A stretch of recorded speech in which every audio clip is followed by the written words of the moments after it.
So, over the last few days, everyone close to me has been asking me all about e-rupee.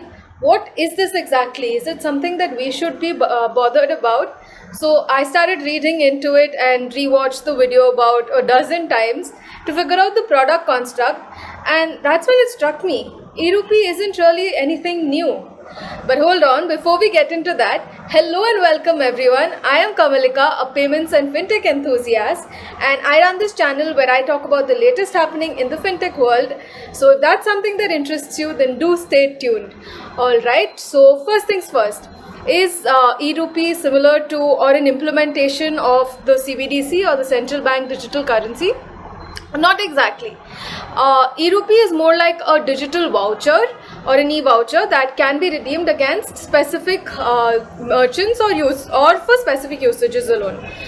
For example, if you are supposed to receive 3,000 rupees every month as a part of direct benefit transfer, which you can further use to purchase either food, grain or other essentials, these vouchers can then be redeemed at the ration shop or your public distribution system and nowhere else. Whereas with CBDC, you would have used it across any merchant as you would normally.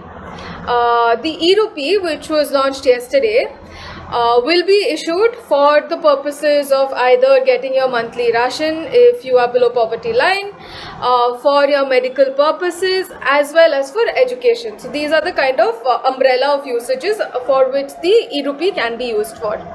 Now, the first thing that will probably strike you is that, great, now people will not be able to misuse the money in their accounts to buy wasteful stuff like, I don't know, maybe alcohol. Absolutely.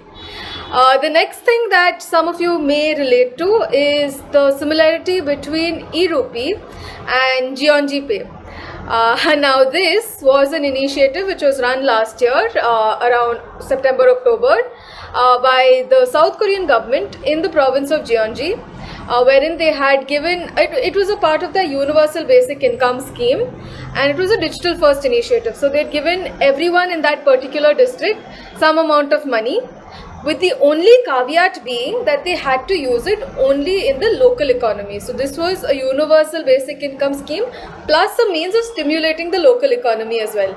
So if you thought you could use that money to buy your favorite cup of Starbucks coffee, then sorry to disappoint you. Anyway, so that's how you can see how in a lot of ways e-rupee is to an extent similar to Jeonji Pay as well. But it just has a lot more restricted sort of a policy usage policy. Now, there are some very compelling arguments for e-rupee. Yes, they are very much needed to help those who are not yet under the financial umbrella. However, I feel that instead of developing an entirely new e-voucher system, the government could have made use of the existing infrastructure as well, UPI and Aadhaar.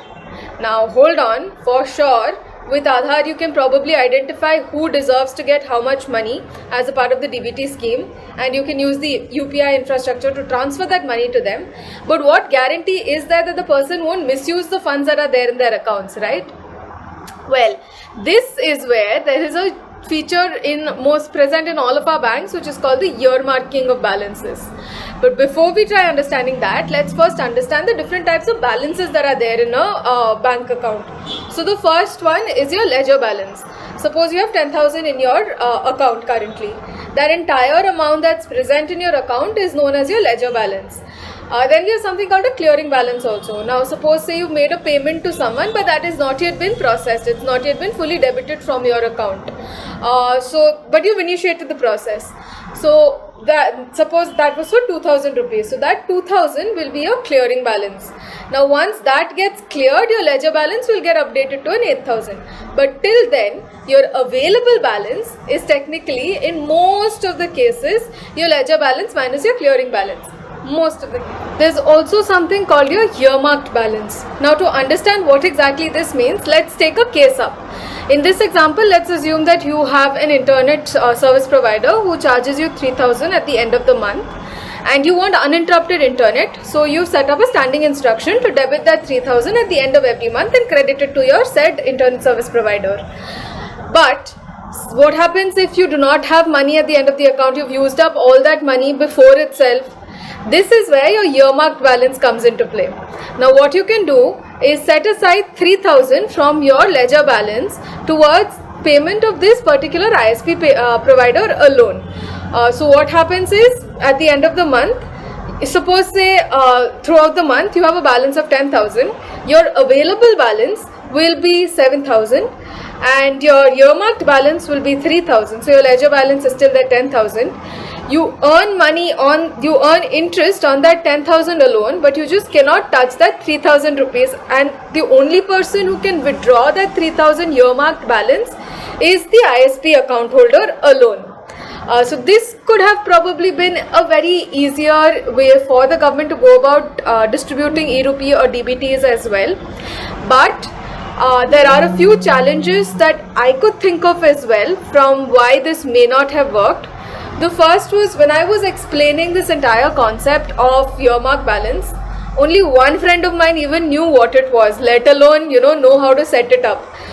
So definitely financial education in our country needs to be revamped a lot. There needs to be a lot of emphasis on that. But an even bigger problem, more than that of financial education, is that of financial inclusion. I'm pretty sure, now I don't really have the stats for it, but I'm pretty sure the beneficiaries of these DBTs, they may not really have a bank account with them in most cases, in which case these e-vouchers becomes like a more viable way for them to actually get those benefits to them. All they need is a mobile, download the e-voucher, go to the shop and use it. But this is, in my opinion, the e-rupee a very good step forward in bringing about the entire financial inclusion in a digital first way. And I do hope that the government will take steps to bring more people into the banking umbrella, so that, and they're educated about the benefits of having a savings bank account, not let their money, figure out ways to let their money compound and grow and not miss out on that opportunity. With that, before I take my leave, I would request you all, if you did like this video, to leave a like and do let me know in the comments what you liked or what you thought I could have covered a little more. Do share it with your friends who you think will enjoy the same, and subscribe to my channel if you want to, and hit the bell notification as well if you want to stay in the loop when I upload a new video. With that said, as always, stay healthy, be safe, Jai Hind.